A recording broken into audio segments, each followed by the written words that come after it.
नमस्कार। कक्षा 10वीं में अभी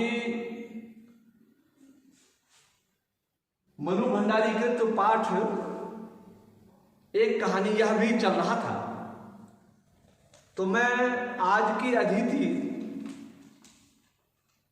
से आदर्श वाचन कर रहा हूं। आपसे आग्रह करता हूं कि वीडियो ओपन करते समय आप उसको ध्यान से सुनिएगा। आज बहुत छोटा सा हिस्सा मैं पढ़ा रहा हूं। 10वीं कक्षा तक आलम यह था कि बिना किसी खास समझ के घर में होने वाली बहसें सुनती थी और बिना चुनाव किए, बिना लेखक की अहमियत से परिचित हुए किताबें पढ़ती थी। लेकिन सन 45 में जैसे गर्ल्स हाई स्कूल जहां मैंने ककहरा सीखा, एक साल पहले ही कॉलेज बना था और वे इसी साल नियुक्त हुई थी। उन्होंने बाकायदा साहित्य की दुनिया में प्रवेश कराया, मात्र पढ़ने का चुनाव करके पढ़ने में बदला।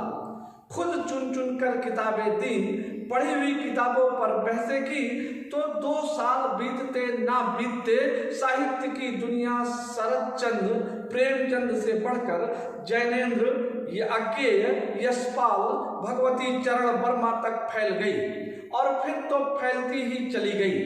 उस समय जैनेन्द्र जी की छोटे छोटे सरल सरल सहज वाक्यों वाली शैली ने बहुत आकृष्ट किया था।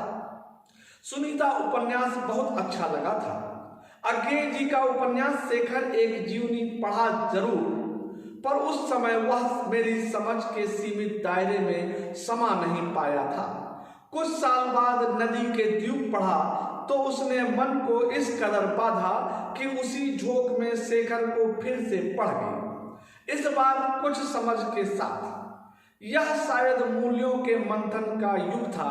पाप पुण्य, नैतिक अनैतिक, सही गलत की बनी हुई धारणाओं के आगे प्रश्न चिन्ह ही नहीं लग रहे थे, उन्हें ध्वस्त भी किया जा रहा था। इसी संदर्भ में जैनेन्द्र का त्यागपत्र, भगवती चरण वर्मा का चित्रलेखा पढ़ा और शीला अग्रवाल के साथ लंबी लंबी बहसें करती हुई उस उम्र में जितना समझ सकती थी समझा। तो ये आदर्श वाचन था। 10वीं कक्षा, देखो 10वीं विशेषण है, संख्या है, इसमें संख्यावाची विशेषण है, कक्षा विशेष। लेखिका 10वीं कक्षा में थी, तब तक का आलम यह था कि बिना किसी खास समझ के पुस्तकों को पढ़ती थी और जो बहसें होती थी उनको सुनती थी और बिना किसी चुनाव के, लेखकों के चुनाव नहीं करती थी और उनको क्या करती थी, जो किताबें मिल गई उन्हें पढ़ती थी। लेकिन सन 45 में 10वीं पास किया उसने और फर्स्ट ईयर जो है अंग्रेजी भाषा का शब्द है, प्रथम वर्ष में पहुंची तो हिंदी की प्राध्यापिका थी शीला अग्रवाल, उनसे लेखिका का परिचय हुआ। वो सावित्री गर्ल्स हाई स्कूल जहां लेखिका ने ककहरा सीखा था। ककहरा मतलब हिंदी वर्णमाला क, ख, ग, ये पूरा वर्णमाला, पूरी वर्णमाला, या अक्षर ज्ञान इसी को कह सकते हैं हम, अक्षर ज्ञान। जहां पर लेखिका ने अक्षर ज्ञान सीखा, 1 साल पहले ही वो कॉलेज बन गया था और इसी साल शीला अग्रवाल जी की नियुक्ति हुई थी। उन्होंने बाकायदा उर्दू भाषा का शब्द है, बाकायदा यानी विधिवत, उन्होंने विधिवत साहित्य की दुनिया में लेखिका का प्रवेश कराया, मात्र पढ़ने को चुनाव करके पढ़ने में बदला। सिर्फ पढ़ने के लिए नहीं पढ़ना, बल्कि चुनाव करके पढ़ना, इसमें उनकी रुचि जागृत की। चुन चुन कर किताबें दी, पढ़ी हुई किताबों पर बहसें की, चुन चुन करके किताबें दी और जो किताबें लेखिका ने पढ़ ली थी बचपन में, उनसे उनकी प्राध्यापिका ने उनसे बहस की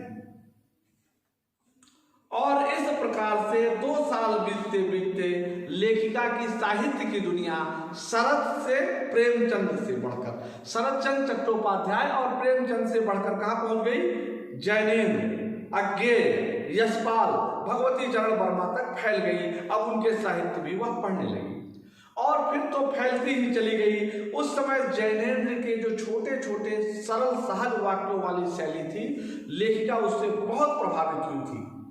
सुनीता उपन्यास उसे बहुत अच्छा लगा था। उपन्यास विशेषण है, उपन्यास संज्ञा है और अच्छा विशेषण है, गुणवाचक विशेषण। बहुत अच्छा लगा। सुनीता उपन्यास लेखिका को बहुत अच्छा लगा।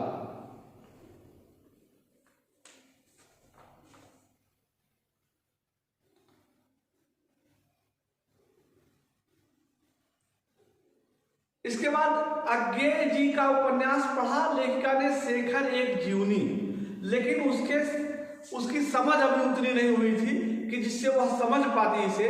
वह उसके सीमित दायरे में, समझ के सीमित दायरे से ऊपर की बात थी। कुछ सालों बाद, अब देखिए साल भी संज्ञा है, कुछ, तो कुछ सालों बाद, ये कुछ जो है संख्यावाचक विशेषण होगा। कुछ सालों बाद क्या हुआ कि नदी के द्वीप पढ़ा लेखिका ने और उसने इनके मन को इस कदर बांधा यानी आकृष्ट किया कि इसी सुर में उन्होंने शेखर एक जीवनी फिर से पढ़ी और इस बार कुछ समझ के साथ पढ़ी। यह शायद कहती है मंथन का युग था। किन चीजों में मंथन का युग था? पहले लोग कह देते थे बच्चों से कि ऐसा मत करो, ऐसा पाप होगा, ऐसा पुण्य होगा, ये अनैतिक है, ये अनैतिक है, ये अच्छा है, ये बुरा है, ये सही है, ये गलत है। एक बनी बनाई धारणा लोगों के सामने भेज दी जाती थी। लेकिन इस युग में ये मंथन का युग था। अब लोग मंथन कर रहे थे, बच्चे भी मंथन कर रहे थे। अब कैसे मंथन करते? वैज्ञानिक दृष्टिकोण के साथ। पहले क्वेश्चन मार्क लगाते, प्रश्न चिन्ह लगाते, उसका विश्लेषण करते, क्यों, आखिर क्यों पाप है ये, क्यों पुण्य है ये, क्या कारण है, इसमें कौन कौन सी चीजें होंगी। फिर संश्लेषण करते, विश्लेषण करते, निरीक्षण करते, उसके बाद निष्कर्ष पर पहुंचते थे। तो इस प्रकार से जो पुरानी मान्यताएं थी वो ध्वस्त हो रही थी। उदाहरण के लिए किसी बच्चे से कहा कि अस्पृश्यता उस समय बहुत ज्यादा थी कि उसके हाथ का पानी मत पियो। तो बच्चे ने सोचा क्यों ना पीऊं, इससे क्या नुकसान है? भाई वो आदमी तो अच्छे काम कर रहा है और यहाँ ये आदमी बुरे काम कर रहा है, लेकिन ऊंची जाति का है, तो उसके हाथ का पानी क्यों पियो, उसके हाथ का क्यों ना पियो। तो निरीक्षण परीक्षण करने के बाद तब निष्कर्ष निकालते थे लोग, कहते नहीं ये सही है और ये गलत है। तो इस प्रकार से पुरानी मान्यताएं थी वो ध्वस्त हो रही थी। इस संदर्भ में जैनेन्द्र का त्यागपत्र पढ़ा लेखिका ने।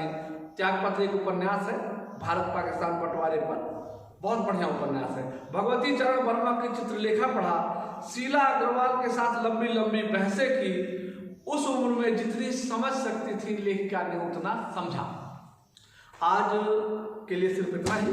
तब तक के लिए धन्यवाद। बोर्ड वर्क जरूर करिएगा।